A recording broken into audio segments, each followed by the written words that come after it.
Vite! Trouvons une excuse pour rendre Matt important! L'épisode commence avec les armées de Phobos qui se trouvent dans la cité infinie. À nouveau, ils investissent tout l'endroit. C'est pas à cet endroit-là maintenant que les rebelles peuvent se rendre, peuvent rester. Donc c'était n'importe quoi la réplique de fin de l'épisode précédent, je le redis. Mais bon, et ils sont devant l'antre de la devineresse. Ils ont peur d'y entrer. Hein, il y a une petite conversation qui essaye de reprendre ce qui a été dit dans l'épisode précédent avec le soldat qui a balancé le message comme quoi la Terre est pas aussi mal que la dépeint Phobos et donc il y a une étincelle, une petite étincelle de doute qui se met à flamber au sein de l'armée de Phobos. Voilà, à nouveau, vous êtes conscient que vous êtes des trous du, que vous faites des sales trucs, quoi. Vous pouvez pas me faire croire une seule seconde que vous faites ça pour des raisons un tant soit peu... un tant soit peu justifiable, les mecs, mais bon... apparemment, ça joue un rôle par la suite. J'ai vraiment peur pour ce dernier épisode qui va venir, parce que ça sent le gros truc expédié sur pas mal de points, malheureusement. C'est vraiment dommage, mais on verra bien, on n'y est pas encore. Enfin bref, ils ont peur d'entrer dans l'antre de la devineresse, ils sont devant l'antre de la devineresse, ils savent que c'est l'antre de la devineresse, donc voilà, ils connaissent le truc, mais ils ont peur d'y entrer. Il y a Cédric qui force un de ses soldats à y entrer, et puis il y a un truc un petit peu spooky, horrifique, qui arrive où la lumière s'éteint, et il hurle dans le noir, et on n'entend plus parler. D'ailleurs, Cédric est revenu au château après ça, ils en parlent pas. Voilà. La devineresse, en fin de compte, on se dit, oh, on lâche l'affaire, c'est pas grave. Je sais pas. Je vois pas l'intérêt de balancer ce truc-là si c'est pour ne rien en faire. Vous auriez juste pu ne rien montrer et on aurait juste pu se douter que la cité infinie est tellement grande qu'ils n'ont pas trouvé l'endroit où se trouve la devineresse. Et ok, mais non, vous êtes parti là-dessus et si c'est pour amener à rien... je vois vraiment pas l'intérêt. Alors je sais pas, peut-être que l'épisode suivant donnera une justification à cette scène, peut-être, mais sur le coup je vois pas l'intérêt du tout, mais pas du tout. Enfin bon, on passe à nos héroïnes qui reviennent donc du grand dîner pour tout le monde qu'elles ont fait. Avant de les renvoyer donc à la cité infinie, là, donc ouais, ils ont envie de se faire cueillir par Cédric et ses hommes, à ce moment-là, c'est n'importe quoi à nouveau, comme je l'ai dit, donc elles finissent par discuter un petit peu des futurs plans, parce que l'attaque du château va pas tarder. Alors un truc, j'en parle maintenant, mais à la fin il dit, ouais, il reste plus que 2 jours avant le couronnement. Il reste pas plus que 2 jours, il restait plus que 2 jours avant le couronnement, avant... que Tarani se fasse piquer par un scorpion dans l'épisode précédent et qu'elle a été obligée de dormir pendant une demi-journée. Donc il restait 2 jours avant le couronnement, avant ça, et après ça il s'est passé une demi-journée où elle a dormi, tout le passage où ils ont délivré les rebelles et toute la partie dîner, etc., où ils ont dû nourrir les rebelles et les renvoyer chez eux. Il reste pas plus que 2 jours, il reste au moins un seul jour, là, pas 2 jours. La temporalité de cette période de temps est mal foutue. Sérieusement. Vous auriez pu facilement, et je dis bien facilement, régler ça en disant, donc dans l'épisode où on découvrait les plans de Phobos, l'épisode 20, qu'il restait pas 5 jours, mais je sais pas, 10 jours, et à ce moment-là, la période de temps aurait été un petit peu plus crédible. Mais là, vous gérez super mal ce genre de truc, hein. C'est un détail, mais c'est pas super bien géré ça. Bref, il dit que, ouais, il sait pas exactement... quelle stratégie il va employer avec ses hommes pour attaquer le château avec ce qui s'est passé. Et oui, nos héroïnes sont en genre relax, on va vous aider, on n'a rien prévu de particulier.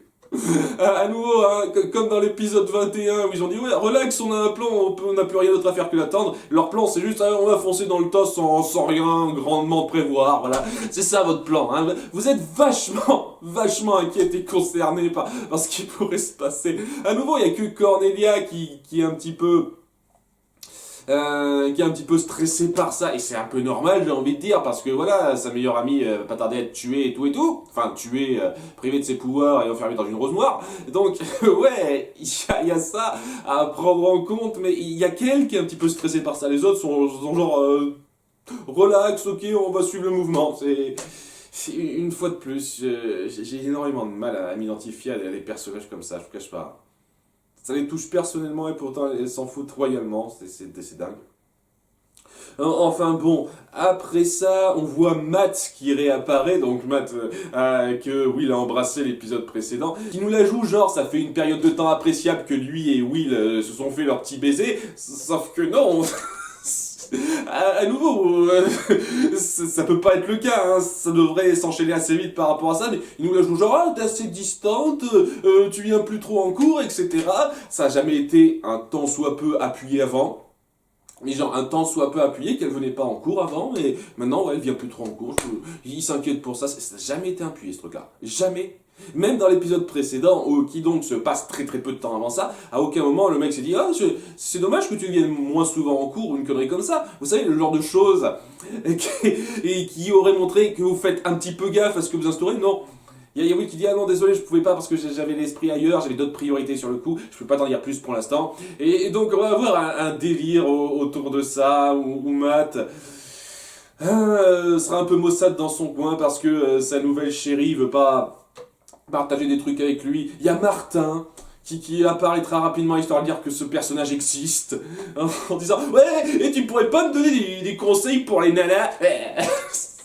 Ouais, parce que moi et Irma, ça se passe pas super bien. J'en ai à foutre de Steve. Et c'est censé être une pseudo-impulsion pour que Matt se dise tiens, il faut que j'assiste un peu plus, que j'aille voir un peu plus ce qu'il en est. Donc ça me forcera un peu dans l'intrigue. Pendant ce temps-là, il y a donc l'autre traverseur qui s'appelle Fick, si je me souviens bien, Fick, voilà, qui décide d'utiliser sa présence dans notre monde pour piquer son médaillon à Will quand elle se retrouve toute seule. Et donc c'est intéressant, ça c'est pas bête du tout comme plan, et il l'aborde, il lui pique, et pendant toute cette période-là, Will ne remarque pas qu'il est quand même assez physiquement différent de Blunk. Je veux dire, ils ont la même stature, mais quand même c'est pas tout à fait la même gueule, pas tout à fait les mêmes cheveux, etc. Mais non, elle se dit oh Blunk, c'est toi. Et donc il lui pique son médaillon. Elle appelle les filles, donc ils croient tous que c'est Blunk, de même que Caleb, et il décide de suivre le portail par lequel il est très certainement parti, Fick, en croyant que c'est Blunk. Parallèlement, on aura Blunk qui sera en train de shipper des trucs dans les poubelles du restaurant, parce qu'à nouveau, c'est très marrant ça. Et il y a la grand-mère de Aileen qui apparaîtra pour lui dire « Ah, Blunk, comment t'as pu oser faire ça ?» Blunk se dit « Ah non, c'est pas moi !» Et il comprend tout de suite que ça doit être Fick. Et c'est pour ça qu'il dit que pour laver son nom, il décide de foncer à Meridian, dans un autre portail, pour rattraper Jake. Et ouais, ça aura une petite importance moyennement mise en scène, mais je trouve que, pour une fois, vous faites un scénario autour de Blunk un tout petit peu intéressant. C'est-à-dire que oui, on l'accuse à tort, et il se dit qu'il veut laver son nom parce qu'il éprouve quand même une certaine importance envers la confiance que les filles lui donnent. Donc c'est pas montré de façon très forte ou très prenante ou quoi que ce soit, et on jouera encore de façon très claire sur le fait que il aime pas se laver, oh il est dégueulasse, c'est marrant, mais au moins il y a ce petit détail là, ce petit truc qui fait que j'arrive un peu à comprendre les motivations du personnage. Il essaye de jouer un rôle un peu proactif, acceptable. C'est la première fois qu'une intrigue autour de Blunk arrive à être un petit peu satisfaisante sur le principe, donc je tiens à le préciser, voilà. Enfin bon, pendant que nos héroïnes avec Caleb passent le portail, il y a donc Matt qui a décidé de suivre un petit peu Will. Je sais pas comment il a su exactement qu'elle se trouvait à cet endroit précis après avoir parlé à Martin. Je sais pas, ça doit être près de chez elle, j'imagine, une connerie comme ça. Et donc il les suit, il les voit passer par le portail, il se dit qu'est-ce que c'est que ce délire? Et donc on le voit hésiter pendant quelques minutes, se dire allez je fonce.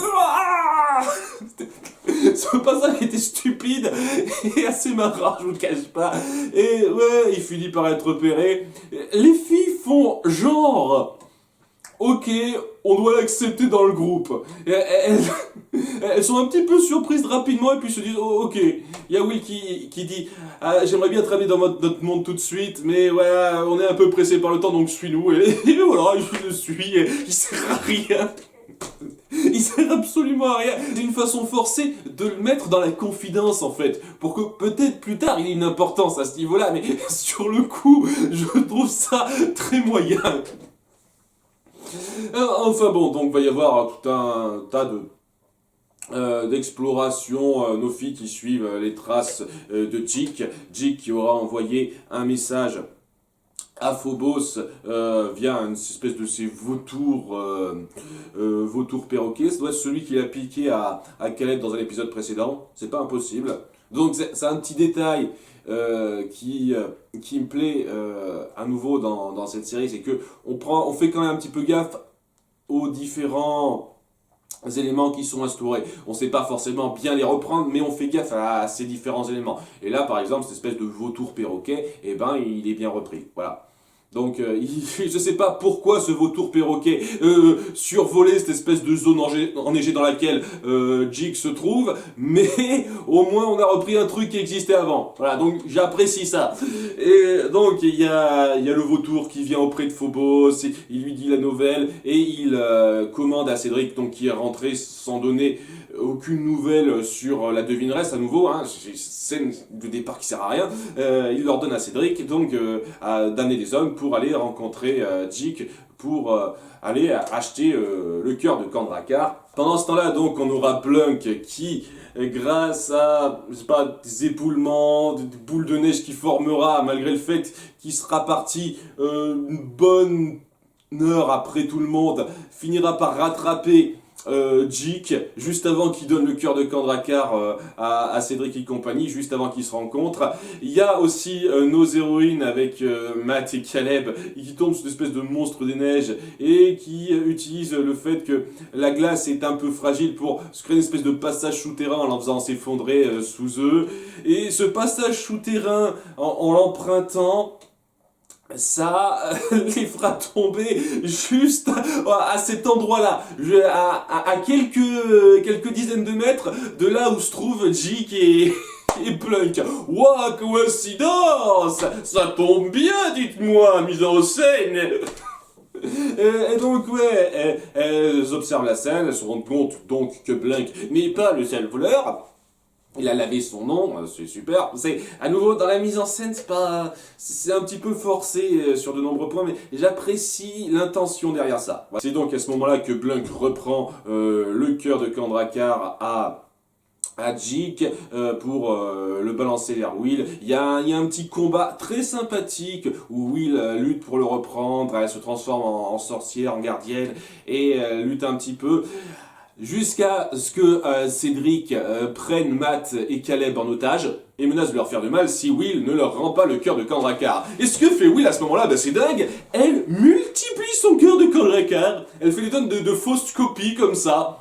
Genre, c'est un nouveau pouvoir, jamais entendu parler. Ça faisait un moment qu'on n'avait pas eu droit du bon gros ta gueule, c'est magique de la part du cœur de Kandrakar. Allez, il a ce pouvoir de créer des clones de lui-même. C'est un ninja. Technique des clones de Naruto. C'était... Si à la limite ça avait été introduit avant, mais non, là ça sort de nulle part quoi. Pouvoir que vous sortez de votre cul une fois de plus. Ah, ça faisait un moment, hein, ça me manquait ça.